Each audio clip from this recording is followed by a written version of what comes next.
Le dernier ouvrage d'Abdoulatif Coulibaly, On en reparle, le Sénégal sous Macky Sall, de la vision à l'ambition, les réalisations à mi-mandat. Cet ouvrage se vend-il aussi bien que ses anciens best-sellers? Tel n'est pas le cas si on se fie à ce que notre reporter a vu dans les différentes librairies de la place qu'il a visitées. Cependant, les inconditionnels de l'auteur continuent de le lire. Mohamed Salimouba. On attendait son ouvrage sous l'ère de la seconde alternance. Le voilà. Depuis quelque temps, le Sénégal sous Macky Sall, de la vision à l'ambition, les réalisations à mi-mandat. L'ouvrage de Latif Coulibaly est dans les rayons, mais au rythme où vont les ventes, ce caissier de Claire Rafik n'est pas loin de déchanter. Bon, ça fait plus d'un mois qu'il est là. Mais ça fait même peut-être 2 mois. Mais c'est pas le rush quoi. Par rapport aux anciens livres qu'il écrivait sous le régime de Wade, on en a juste vendu 2 ou 3 exemplaires. Sur combien? Sur une vingtaine. Mais qu'est-ce qui est à l'origine de cette mévente? Un autre caissier tente une explication. Le thème qui a été traité, qui n'est pas intéressé par le public, eh bien, bon, lui-même n'a pas fait une publicité du livre, donc bon, on ne sait pas exactement. Et la dédicace, eh bien, c'est la dédicace qui a été ratée, on se pose aussi cette question. Ce lecteur trouvé en librairie témoigne. Est-ce que vous avez entendu parler du livre relatif, le dernier? Et les autres ouvrages, vous les connaissez? Les autres qu'il a publiés sous Watt? Effectivement, à la librairie 80, située à Mermoz, l'ouvrage Latif Coulibaly continue de tenir la dragée haute à ses anciens ouvrages, tel Wade en opposant au pouvoir l'alternance piégée. Oui, ça va. Oui. Parce que les gens sont curieux, parce qu'il a écrit, donc chacun veut savoir réellement qu'est-ce qu'il dit cette fois-ci. Donc voilà, c'est un peu la curiosité qui amène les gens à prendre. Fortune diverse pour ces ouvrages. Beaucoup pensent que le thème développé et l'appartenance de l'auteur à la mouvance présidentielle ne sont pas étrangers à l'accueil que les lecteurs ont réservé à son dernier livre. Presque de l'indifférence. 12h08, vous suivez le grand journal. RFM, la radio de toute l'actualité. Faisons le marché à 24 heures de la Tamkharit à Mbacké. Tout est cher, c'est le cas du poulet, de la viande de bœuf, dont les prix ont considérablement augmenté. Une situation que déplorent les ménagères. Papa Balagui. Comme à l'accoutumée, la Tamkharit se prépare activement dans les ménages. À 24 heures de l'événement, les achats vont bon train au marché de Mbacké. Mais les prix des produits les plus prisés restent élevés selon les quelques ménagères rencontrées. Néné Dabo est l'une d'entre elles. Vos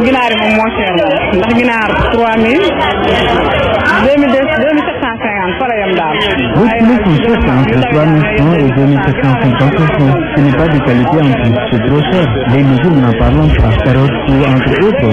Mais de toute façon, on va faire avec les moyens du bord.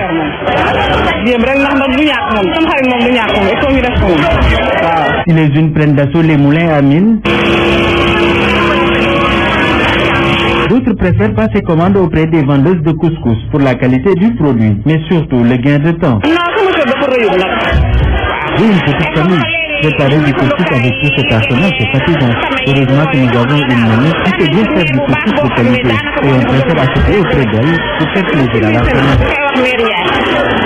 Même si le marché n'est pas bien approvisionné en viande, le poulet se monnaie entre 2700 et 3000 francs CFA l'unité. Au moment où le kilogramme de viande de bœuf varie entre 2400 et 2500 francs. Papa Balagui, Mbacké, Radio Futur Média. Ici à Dakar, le marché est bien approvisionné, mais l'on est prudent par rapport à la qualité du poulet vendu.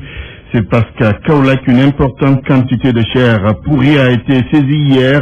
C'est pour cette raison que les ménagères font très attention avec le produit qu'elles achètent. C'est le cas aussi des commerçants qui ne veulent pas prendre de risques. Reportage signé Sornana Tambaï.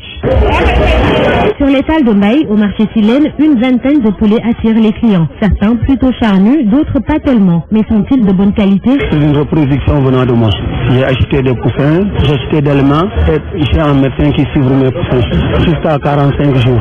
Dès que les 45 jours sont venus, je commence à sortir et revendre. Ce vendeur maîtrise donc toute sa chaîne de production et rassure sur la qualité des produits. Mansour n'est pas aviculteur mais déclare également se soucier de l'origine de sa marchandise. marchandises. Nous vendons des coques et des poules vivants et on s'occupe de ça. Les poulets qui viennent de Vitesse, mais de Dakar aussi. A dit la trentaine s'est déjà approvisionnée en poulet et comme d'habitude, elle a fait confiance à son fournisseur. C'est lui qui me vend tout le temps et franchement, je n'ai rien à lui reprocher. Madame Bey, elle, achète des légumes. La volaille sur le marché à l'air libre, ce n'est pas son fort. Moi, je préfère me ravitailler directement sur les poulaillers parce que les poulets du marché, là, ça ne me fait pas confiance. Avec la conservation, cette chaleur, c'est pas évident.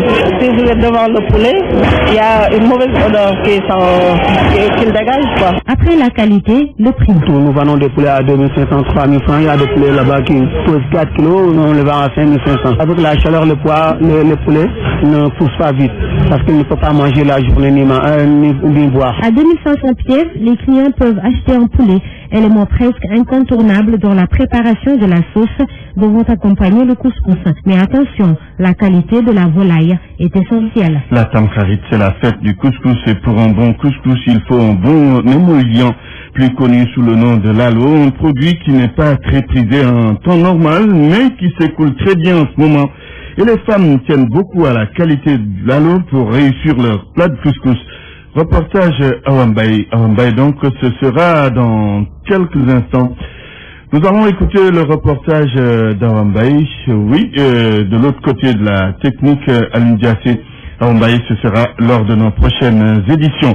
Découverte de phosphate à Bambey dans les communes de Gawane et Lambaye. Ces gisements qui ont été décelés par l'entreprise sénégalaise Baobab SARL seront exploités par une société autrichienne avec ses phosphates. Bambey pourrait sortir de sa pauvreté, mais les populations ont quelques appréhensions. Cette nouvelle découverte d'un gisement de phosphate pourrait enfin sortir Bambey de sa pauvreté pour certaines populations des communes de Gawane et Lambaye. Des recherches effectuées par une entreprise sénégalaise dénommée Baobab SARL ont permis de constater que Diourbel enfin dispose d'une mine, ce qui n'a jamais été le cas dans cette région centre du pays. 5 villages concernés sont dans la commune de Gawane, le 6e se trouve dans la commune de Lambaye. Le marché est déjà attribué à une entreprise autrichienne qui a une succursale au Sénégal. À en croire le maire de la commune de Gawane, l'entreprise s'est engagée à travers sa responsabilité sociétale à prendre en charge la construction d'infrastructures d'utilité publique dans sa commune. Aujourd'hui, hantées par un probable déguerpissement, les populations des villages cibles ne veulent point céder sur la question de la délocalisation de leur cimetière. Ce mardi, une audience publique d'information sera tenue à Gawane. Bambey, RFM, Babacar Diouf. En direct du palais de justice, Mantouré, bonjour. Bonjour Antoine. Vous suivez le procès d'Hissène Habré. Nous en sommes au 31e jour. Aujourd'hui, racontez-nous l'audience de ce matin. Adé Merani Ali, là, il a 60 ans, il est à la barre. Et à la période où ils l'ont emprisonné, il avait la quarantaine. Il a été pris par les hommes de Habré, elle et sa fille, dit-elle, à cette époque. La petite avait 12 ans et elle était avec Hawa Brahim, la femme qui était hier à la barre et qui n'a pas voulu dire ce que les militaires lui faisaient parce qu'elle avait de la pudeur, dit-elle, et elle ne voulait pas que ses enfants entendent ces bêtises. Après leur arrestation, elle a dit à la barre que sa fille était le jouet des hommes de tenue de Hissène Habré. La nuit, elle est morte d'ailleurs après sa libération. Jusqu'à la fin, elle était malade. Alors sa fille, elle, n'a pas été violée car à l'époque, elle était vieille. Les militaires n'en voulaient pas. Ils jetaient leurs dévolus sur la chair fraîche des jeunes minces, précise-t-elle. En revanche, pour elle, c'est la matraque, les tortures, les coups, les blessures. Elle subissait tous les jours, dit-elle, ces choses-là. Et elle a des séquelles sur son corps. Autre réclamation, à plusieurs reprises, elle a souligné qu'elle était une grande commerçante et qu'elle connaît bien Madame Raymond Habré. Et jusqu'à l'heure où elle vous parle, Madame Habré lui doit de l'argent. Combien, on ne sait pas, mais elle la connaît très bien car elle lui vendait des marchandises. Après son arrestation, la dame Habré a refusé de lui rendre son argent. Dans l'assistance, les fidèles de Habré parfois sourient ou secouaient la tête comme pour dire qu'ils sont désolés d'entendre des propos parfois très contradictoires des témoins. Quant à Habré lui-même, il balance inlassablement ses pieds munis d'une chaussette blanche et des chaussures de haute facture de la même couleur. Mantouré, merci. La suite du journal dans un instant.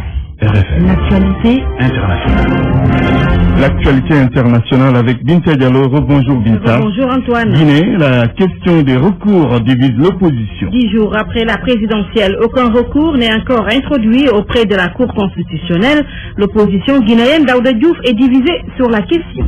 Pour les candidats malheureux à ces élections présidentielles qui ne comptent pas déposer un recours, il faut noter Céline Dalen Diallo, Sidia Touré et Gandhi Tunkara. Pour les deux premiers, ils expliquent le refus par le manque total de confiance en la haute juridiction de la Guinée, la Cour constitutionnelle. Gandhi Tunkara, lui, trouve son explication ailleurs. Pour lui, l'opposition guinéenne a fait des erreurs énormes en acceptant d'aller à des élections tout en sachant que les choses n'étaient pas au point. Nous avons pris part à ces élections. Aujourd'hui, les résultats sont donnés. Nous ne pouvons nous en prendre qu'à nous-mêmes, déclare Gandhi Tunkara, qui préfère tourner la page et se projeter dans le futur. Il appelle le peuple guinéen au calme, à la sérénité et à garder la Guinée pour demain. Les candidats arrivés 4e, 5e et 6e place, Faya Milumono, Papa Koli Kourma et l'ensemble Kouyaté disposent selon eux de preuves irréfutables. Ils tentent donc l'aventure. Ils ont décidé de porter leur grief au niveau de la Cour constitutionnelle.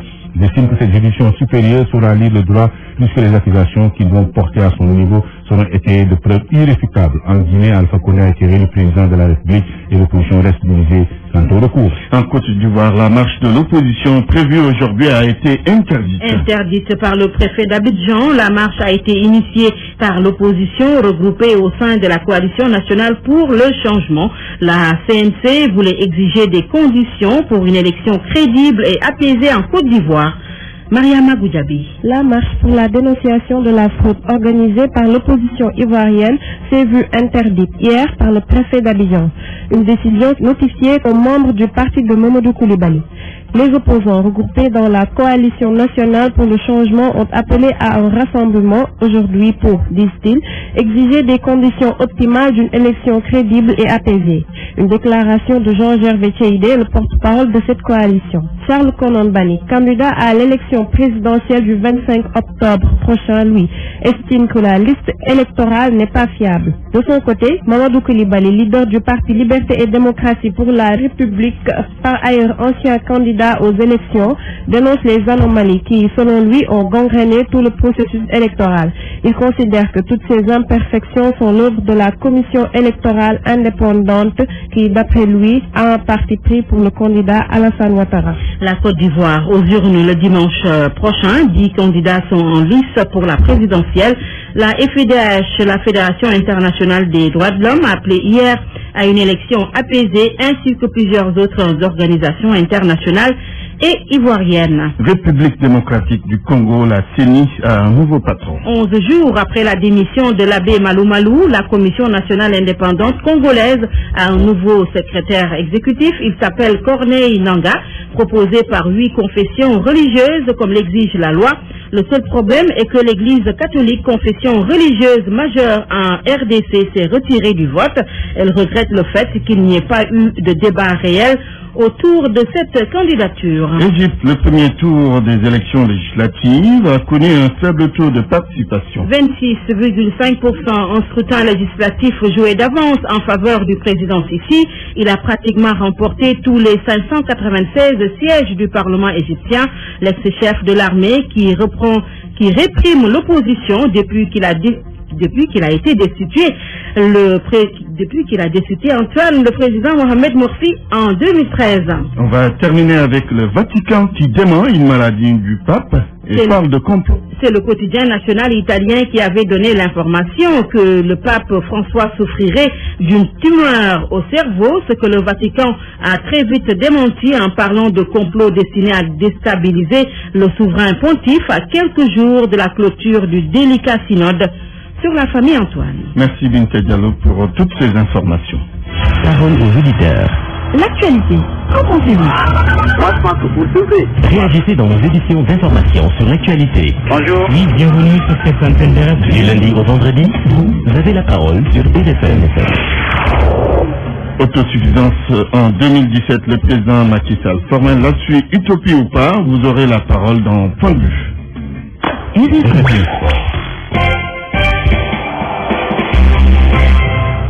Les sports à Malal Junior gagnent.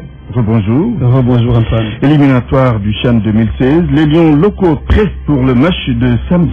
Ils y croient à la réalisation de l'exploit. L'exploit, c'est renverser la Guinée, qui les avait battus à Bamako par 2 buts à 0. En regroupement de près d'une semaine à Toubab Dialaw, les joueurs de Moustapha Sossédis concentrés et prêts à tout donner pour battre la Guinée et décrocher la qualification pour Rwanda 2016. Sodakam a séjourné dans les locaux du centre Jules-François Bocandé de Dialaw. Après la défaite de la manche allée, les Lions locaux pensent toujours à la qualification pour Rwanda 2016. Les poulains de Moustapha Seck sont confiants de l'enjeu de ce match retour face à la Guinée. Aliou Ndiaye, arrière central des Lions locaux. Quelque chose de très fort en tout cas, parce que vu ce qui s'est passé à Bamako, nous nous attendions vraiment pas à cela. Mais bon, c'est le football, il y a une manche allée et une manche retour, et nous sommes en train de faire tout ce qu'il faut, c'est-à-dire travailler, que ce soit tactiquement, physiquement, mentalement surtout, pour essayer de renverser la tendance. Nestor Mendy, milieu de terrain des Lions, abonde dans le même sens et pense pouvoir rectifier le tir avec ses coéquipiers. On est conscient de ce qui n'a pas marché la fois passée. On s'est parlé entre nous et avec les coachs. Ce qui reste à faire, c'est le samedi arriver au stade, respecter les consignes. On est très positif dans ce que nous faisons pour Rwanda 2016. En autre milieu, Abdoulaye Ba, lui aussi, confirme que l'optimisme est bien présent. On y croit. Beaucoup de sérieux avec beaucoup de concentration.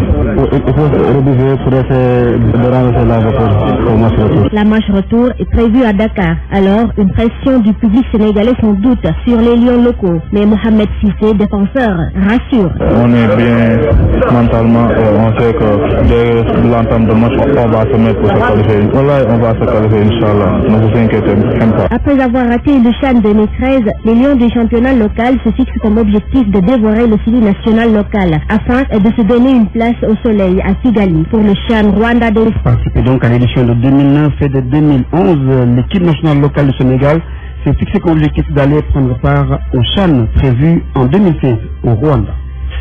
C'est 6 foot, le Sénégal qualifié en demi-finale de la première Coupe d'Afrique des non-voyants. Qui se joue depuis lundi à Douala au Cameroun. Les Lions ont battu hier l'équipe nationale de l'Égypte sur le score de 2 buts à 0. Et pour la deuxième partie de cette compétition, Alidia, entraîneur de cette équipe nationale, dit que les Lions sont assez outillés pour aller en finale. Il a été joint au téléphone ce matin par la RFM. C'est une sélection qui vient représenter le Sénégal à la première édition de la CAN de cette équipe interafricaine. Rappelez que cette qualification a été décrochée à Lille en France donc en 2014 par une sélection aussi d'étudiants sénégalais dans les clubs français. Vous avez assisté aussi. Et que depuis lors, voilà, c'est pareil. Et que maintenant c'est à Douala. Il fallait que le Sénégal se présente. Dans cette précipitation, nous avons mis en place une sélection. Les 90% viennent de la France, des étudiants. Et voilà, 10% vient du Sénégal, des locaux. Et voilà, nous sommes venus bien arrivés, bien installés. Cet après-midi, nous jouons avec le Maroc pour voir si l'équipe du Maroc du Sénégal sera la première ou la deuxième place. Affronter, tout le monde évite le Cameroun pour les demi-finales, mais voilà. Le basket Malal, ISO UGB, c'est l'affiche de la finale de la Coupe du Sénégal. Prévu dimanche prochain au stadium Marius Ndiaye. Garçon aussi. Garçon, oui. Garçon, c'est le dernier acte de cette saison 2014-2015.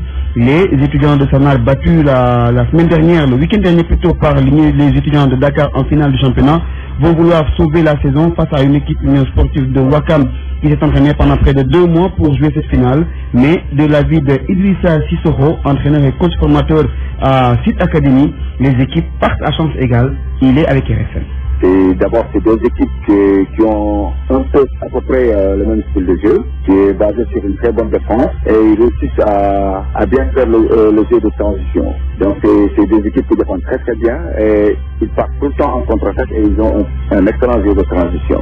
Je pense que l'équipe de l'UGB a eu beaucoup plus de matchs ces temps-ci, a beaucoup joué plus que l'Ozo. Ezo est resté à peu près 1 mois ou 2 mois après sa qualification pour jouer, donc ça peut se jouer, manque de pression. Et je pense que l'équipe qui sera fort mentalement et psychologiquement va gagner ce match. Donc le GB a perdu une finale la semaine passée et je pense qu'ils ont l'ambition de revenir et de gagner cette trophée de la Coupe du Sénégal. Antoine, j'en connais des personnes qu'il faudrait amener sur un terrain de basket pour les punir. Ils vont souffrir.